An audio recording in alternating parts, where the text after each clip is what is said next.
let's play another ROM hack. I didn't really exactly choose this one. It was kind of a test to make sure I could still patch files properly, because the first hack I was going to play didn't patch right, but apparently the author says that there is something wrong with the patch. I don't know how that's possible, if it still got accepted on Super Mario World Central. The other one, it was a bad patch too.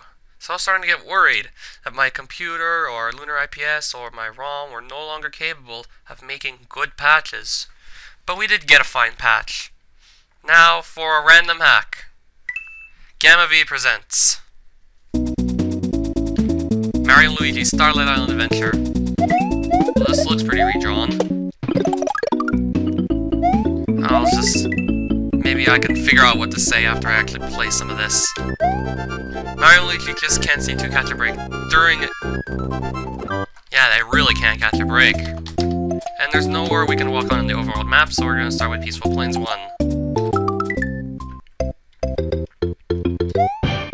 This should be easy because it's the first... yeah. We already get a mushroom. So I chose this out of pure randomness and just wanted to know if I could patch files still properly. So far, I'm liking this graphical style, even though it's different from the graphical style I'm normally used to. It still works.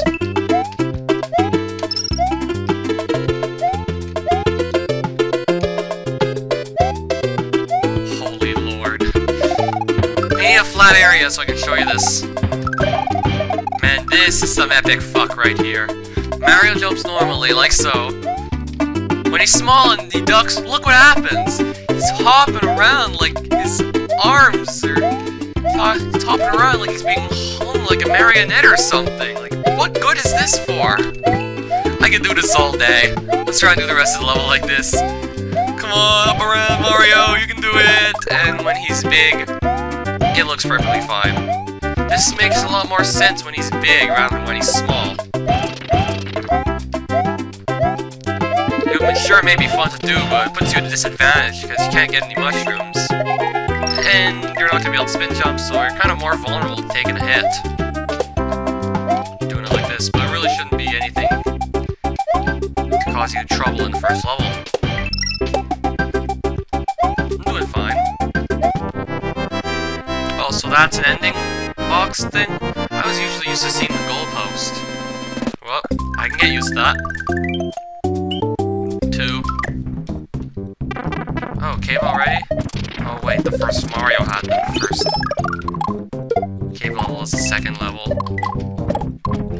Not sure whether to count the corners as cut off or not. It's only 1 pixel, so I can't complain. It's nothing really that bad. I've seen cut off much worse. I can't even complain about that one.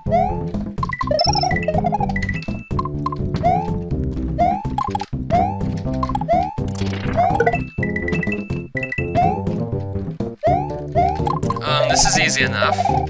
So yeah, wonder how this is gonna hold up in the end. In fact, I'm not even sure how long it is. In fact, I looked at everything very quickly because I wasn't expecting to go and do a full-length LP of this, but my plans have changed. I'm LPing this. I'm hopefully gonna enjoy it. So far, it's looking good. Graphical style is something I haven't seen. It's more different than the vanilla style. It's not like what Underway had done. It's pretty much different. Pretty much like redrawing tile sets and things like that. Oh, I hit this. Like so.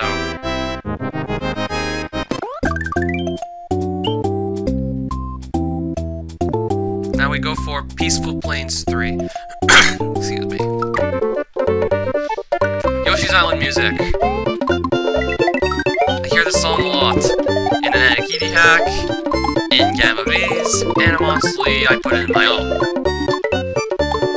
Yeah, that's a lot of Yoshi's Island music to be going around. And what happens when we go on this? Okay, that looks like fun, but we can't do it for the rest of the video, because that would be a waste of video. We're gonna jump and go. Really not much to say. I can't find anything wrong. There's nothing to complain about. Not even, like, the 1 pixel corner cutoff really doesn't classify as cutoff. Shouldn't be classified as cutoff anyway, because it's that small. Shouldn't really have to think about it.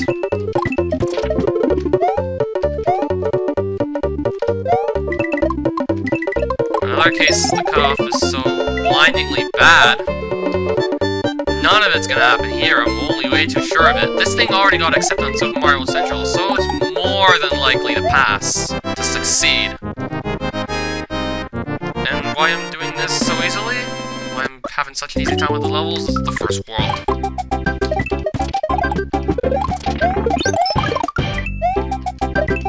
It's like some sort of redrawn Super Mario World ground with some new Super Mario Bros. Blocks and other graphics and things like that. I think the game just got a bit easier. When you get hit, you don't go from fire to small. You go from fire to big, I think, like you did in Super Mario Bros. 3. Except there you didn't have the extra power-up bucks like you do in Super Mario World.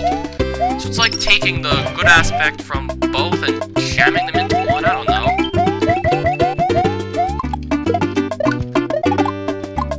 Again with the little corner thing that I really shouldn't be thinking about at all. And what's this? Oh, those break. Breaks that break with spin jumping. They didn't look like turn blocks, so I was wondering what the heck was going on. Yeah, it's exactly what the author did. Turns out that, well, yeah, you get hit while you're Fire Mario, you're Big Mario, yet you can still carry the power-ups here, like so. I was thinking for a second that that created an endless loop. No, it doesn't, thank God. Now we're gonna go to the Iggy's castle. If it's still the same Iggy I know, then it should be an easy boss fight.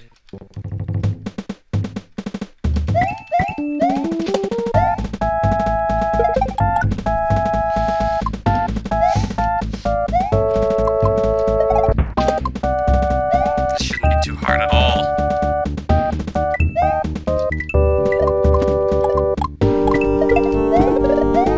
In fact, it's looking like a straight run to the end. Jump. It's looking like one nice straight path that I can easily follow. The jumps aren't crazy to make, although in comparison to some of what I've done already. They don't pale in comparison to some of the jumps that Iggy expected me to make. Now we get some layer 2 shenanigans, and don't go to the lava any further. Haven't seen a single thing wrong with the hack so far. Can't really complain about how it's easy. Let's just see how level design holds up in terms of the later worlds. Apparently there's, I don't know, 43 exits. I'll need to make sure. I'll check. We're just gonna see how this holds up. Once we get to the later stages, once the difficulty actually cranks up a bit, I really want to see where it goes. See what kind of sense of endgame that this author has in comparison to some others, and nice boss storm. Iggy! Oh, he's different. This is a different Iggy. Except I still beat him. Nice.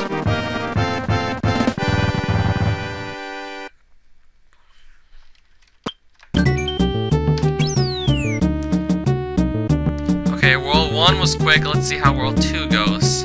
Yeah, World 2 in Part 1. Part Plateau 1. Okay, so we are already in the Desert World. Alright. Seems kind of like the generic setup we have in games.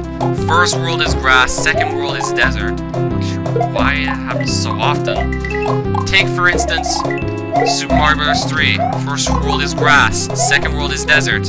Take, for instance... No, not Super Mario World, that doesn't work. Take, for instance, New Super Mario Bros. First world is grass, second world is desert. Take New Super Mario Bros. Wii, for instance. As I said for the other two. It's like a generic generic theme. But even more common than seeing the second world being a desert is seeing the first world be a grassland. And let's break this. And find what?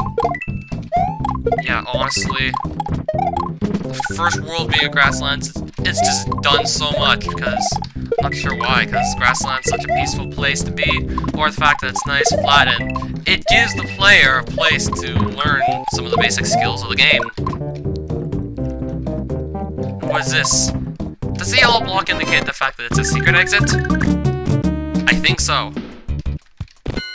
Ahmed's Fortress! And I think that the yellow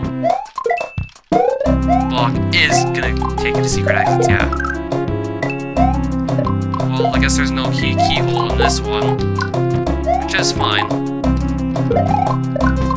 Now I can't have some stupid item babysitting thing with the key, figuring out where to put it. That's not gonna happen, which is good. So I guess it all makes sense now. Do you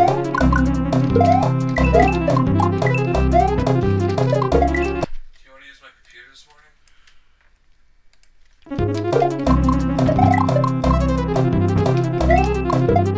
92. Just go back to where we were before. Keep running right. Drag coin.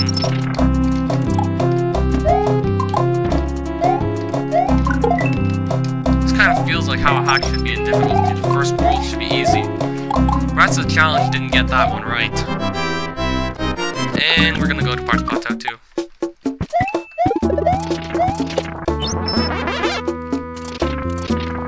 Wonder if the author nerfed this thing. Nope. That means we can fly over all her levels. We're not going to, because that's kind of unfair play. And Kitty had a cape in his hack, Luigi's Adventure Overseas Edition. The original didn't have a cape, but the Overseas Edition did. And the cape wasn't nerfed, like they didn't make it any weaker, like say Firmer 90 did in Mario Gives Up.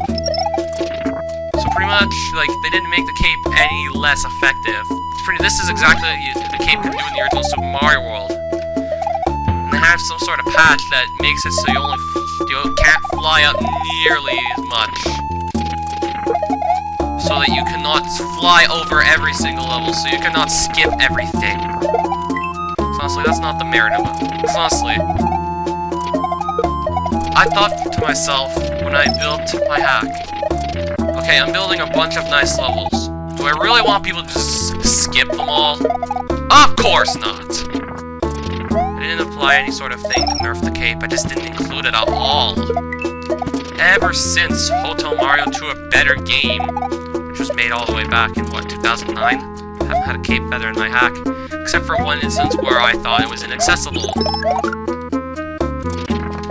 I shouldn't need to break any of these levels. Because that's not the sign.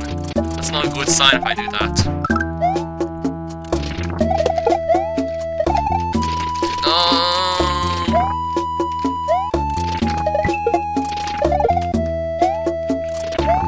let's go for that one.